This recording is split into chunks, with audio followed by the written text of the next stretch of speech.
কুমড়ো গাছে অধিক পরিমাণে ডালপালা তথা ফল পেতে যে কাজটি আপনাদের অবশ্যই করতে হবে,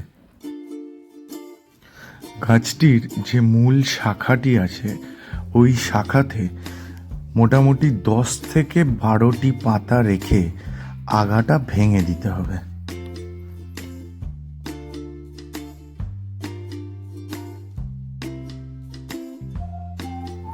আগা ভেঙে দেওয়ার ফলে গাছের প্রচুর ডালপালা আসবে এবং সেই ডালগুলিতে প্রচুর স্ত্রী ফুলের সংখ্যা আসবে, যাতে করে গাছের ফল বৃদ্ধি পাবে।